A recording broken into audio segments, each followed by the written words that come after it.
ಪ್ರಾಣಾಯಾಮ ಪೂರಕ, ಕುಂಭಕ, ರೇಚಕ, ಶೂನ್ಯಕ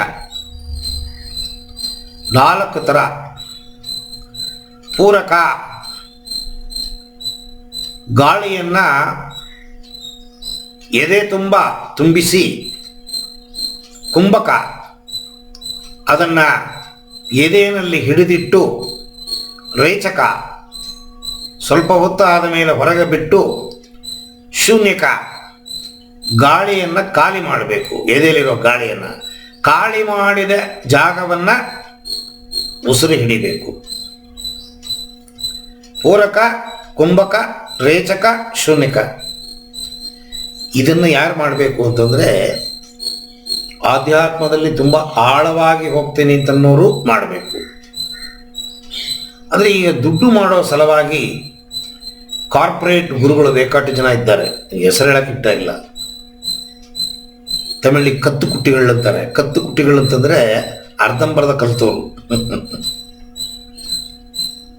ಕತ್ತು ಕುಟ್ಟಿ ಹಾಗೆ ಅಂತಾರೆ ತಮಿಳಿ, ಅರ್ಧಂಬರ್ಧ ಕಲ್ತೋರು.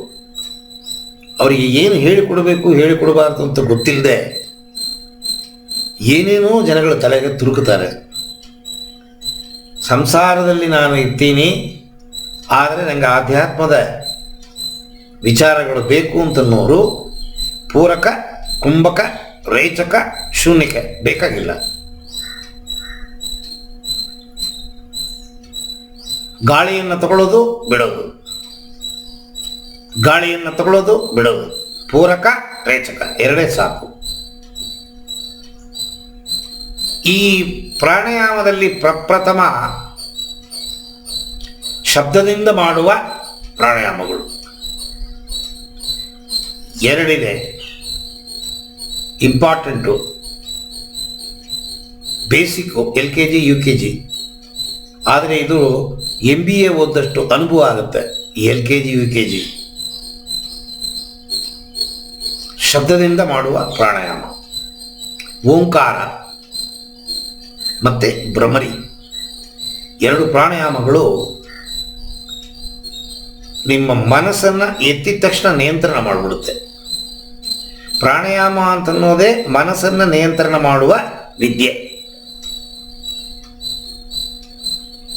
4 ಮನಸ್ಸು ನಾನು ಹೇಳಿದಂಗೆ ಇದು 4 ಥರ ಕುಣಿತಾ ಇದೆ. ಇದನ್ನು ಸಿಂಕ್ರನೈಸ್ ಮಾಡೋದೇ ಪ್ರಾಣಾಯಾಮ. 4 ಥರ ಕುಣಿಯೋದ್ರಿಂದನೇ ತಪ್ಪು ಮಾಡ್ತೀವಿ, ಪಾಪಕರ್ಮಗಳು ಸೇರುತ್ತೆ, ಜನ್ಮ ತಾಳ್ತೀವಿ ತಿರುಗಿ. ಸೊ ಜನ್ಮಕ್ಕೆ ಫುಲ್ ಸ್ಟಾಪ್ ಇಡಬೇಕು ಅಂದರೆ ಪ್ರಾಣಾಯಾಮ ಇಂಪಾರ್ಟೆಂಟು.